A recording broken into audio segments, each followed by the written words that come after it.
Hi, everyone. Welcome back to another exciting episode of Voice of Crypto. And today we have with us another beautiful guest. We have with us Miss Ayesha Mubarak Ali, who is doing a lot of amazing things in the NFT, Metaverse, and Web3 space. To know more about her, I guess she will be the best person to describe what's happening in this space. And Ayesha, really happy to have you on board with us today. Can you tell our viewers a little bit about yourself, what you're up to, and what sort of projects are you working with currently? Yeah, first of all, Varuni, thank you so much for having me. I'm so glad to be here. And first of all, yeah, I'm a fusion tech artist, also an entrepreneur, a creative director, working in the space of Web3 for a while now. But before that, I had a very traditional art-oriented career. Um, so far, I mean, the journey has taken me from a lot of different things, and I've been experimenting. But I think now I can say that I'm at that point where I'm actually giving shape to some of my passions, including two of my initiatives that I'm really active when it comes to working, from not just as an artist, but also as a manager. Like, you can say, obviously I'm a CEO one of those, but yeah, like you're putting on a lot of different roles for those initiatives. One of the company is Varuni, which is a digital design oriented initiative, and it talks about just representing different cultures, bringing in different identities, not just the European identity Yeah. associated with the technology, but like generally, South Asians, representing their identity, representing the brown skin, representing black skin, all of those different ideas that we don't see in the mainstream media. I mean, that's where the idea came from, but because it started developing, so now I'm also working on metaverse related and virtual environments related, digital twins, digital fashion related projects through the creator studio of the Brownie. So that is one thing. And Yeah. then the other is Meta Visionaries, which is a more, I would say, space and frontier technology related. There we try to bridge again the Web3 metaverse technologies with the space economy, with the space scientists, space educators, Right. general educators. So it's quite interesting because that's not my field, but Mhm. trying to bridge different disciplines, bringing them together, and Yeah. again, it's around education. So yeah, it's quite interesting for myself. But yeah, these are the two things that I'm currently involved in. Wow, that sounds beautiful. There were quite a few terms that you coined throughout your introduction, and one of them was fusion tech artist. So, what does that exactly mean and entail? Yeah, so this is actually a new term that I actually coined for myself, because at some point it was so hard for me to explain what I do. And with my art practice, like I said, I started off as a traditional artist, like a general fine artist, working on huge canvases, making those portraits. But then I understood at some point that my interest was bringing new technologies, not just the digital technologies, but the physical technologies into my practice, right? And then that brought me to this term, which is fusion of technology. So that's what I do in my projects. Just to give you an example, I recently did a project with Karachi by Neo, and that project included a bunch of different technologies fusing together in these wearable fashion pieces. And one of the technologies were AI, 3D printing, Mhm. data collection, and all of that juxtaposed with sensors and lights, and in these wearable pieces. So it's Mhm. like a bunch of different technologies. So what would you call that? I can't just say, oh, it's a fashion design. It's a fusion of Absolutely, it's a fusion art. definitely. And the other startup of yours that you were talking about that does a lot of space concept art. Firstly, is the background a part of that? And secondly, can you speak a little bit about that? Because we are sort of seeing the convergence of fashion, NFTs, and metaverse. A lot of mainstream brands are, in fact, organizing their shows in the metaverse. But something that infuses space concept arts with the metaverse is a little rare. So could you talk a little bit about that, what you're doing there? What sort of art are you creating there? Yeah, so first of all, this background is actually one of my artworks.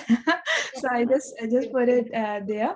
But with the metaverse that we're building with the meta visionaries, this is actually quite an interesting metaverse because how we've developed it, it's like a meta eduversity. It's like a dome shaped Right. spaceship that we made in the metaverse, and that spaceship exists in the old space, and it's almost like a how would I say, like a mirror design. Like obviously it's an illusion, but based on the architectural terms, it's actually a mirror dome through which you're able to see different planets. You can see the Milky Way, you can see the galaxies, and you can sit in that university and you can get the lectures and all these interesting information from the people that we have on board, like scientists from NASA. We have former chief scientists, Dr. Tara, Dr.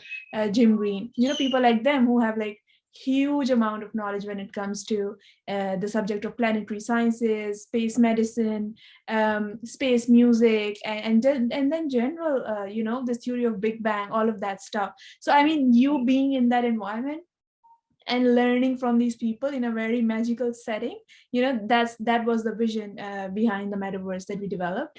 And also for this metaverse especially, and that's another technical inside knowledge, that we actually got our assets from NASA, their archives of planets and stuff, so those were integrated in our metaverse.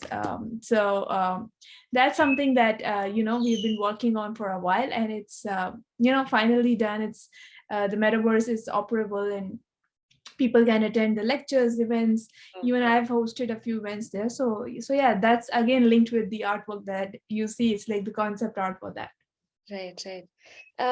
I have seen that a lot of artists now are shifting from the traditional art space to a more taking a more Web3 blockchain approach. So, how did your journey look like in terms of that transition from Web2 to sort of Web3? Yeah, I think for me, Web3 hasn't impacted me as much as it would have, others, just because I was always interested in technologies anyway. Like if it was not Web3, if it was not blockchain, I'm sure there it would be something else. But because it was like a hype, everyone was talking about it. Web3 brought a lot of new concepts, a lot of transparency for the creator economy. So I think it was natural for me to think about those concepts. And because I was having those conversations regularly, that I started thinking about what this NFT technology means, whether I should be putting out all of my artworks as NFT first and then selling it, because we have all seen this concept in the traditional world, and it doesn't mean anything different. Rather than that file exists as a blockchain token. But at the same point, it's a technology that we haven't thought about so much, so that it's being used in bad ways. There are other topics around it. So obviously there were a lot of conversations, and it just forced me to almost think about it, and just put it in my own businesses and see if we can utilize it. I'm sure. Are there any tips that you have for emerging artists who want to enter into this space?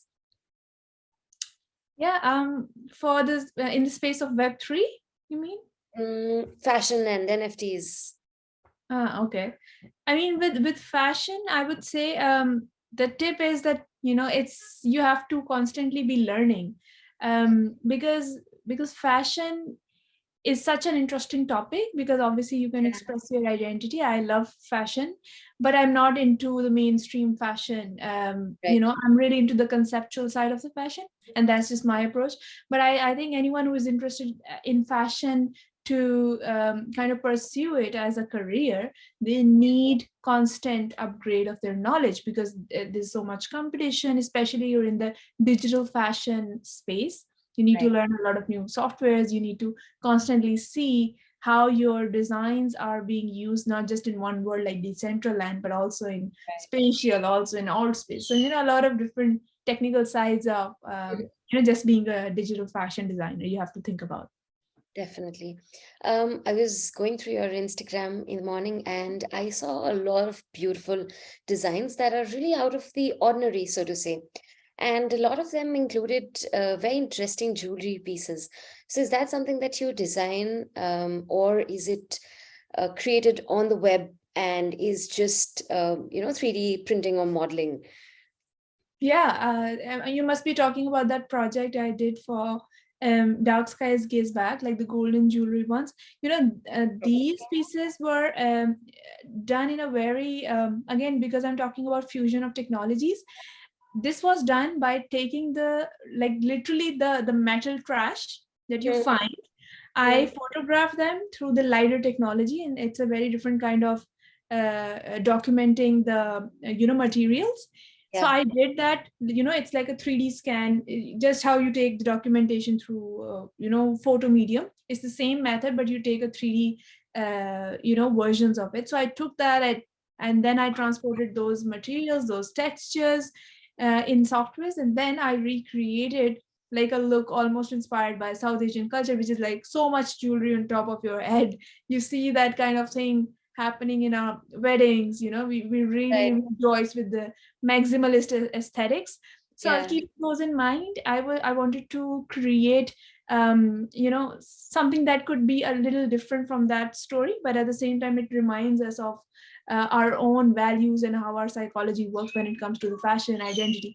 But also those textures were taken from the kitchen utensils. So that was quite interesting Oh, because kitchen utensils is something that we associate with a woman, that she has to work in the femininity. kitchen. Yeah, definitely. Yes, so it's like almost like a rebellious action that you're taking those images and then you're becoming almost like a goddess with those, Yeah, with a mask. You're wearing them, you're hidden, but at the same time you're a warrior. You're going to fight those stereotypes. So that was the idea behind the series of works that I did. And in fact, those were real people who, again, I got their faces scanned and I took them into softwares and created their 3D models. But yeah, that was the idea, to use the technology in new way and then talk about the same materials that we associate certain ideas with, certain identities with, especially when it comes to women, because I talk about women empowerment as well. yeah. So I wanted to reverse that discussion, reverse that dialogue around women.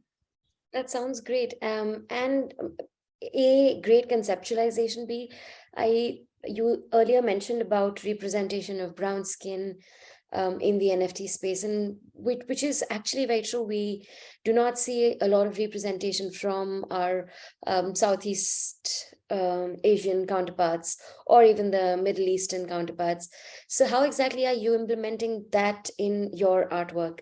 A lot of your artwork does represent dark brown to black skins, but how did you think about it? And like, how did you think about emerging those two cultures and representing it to the global audience? And how's the reception of this sort of art?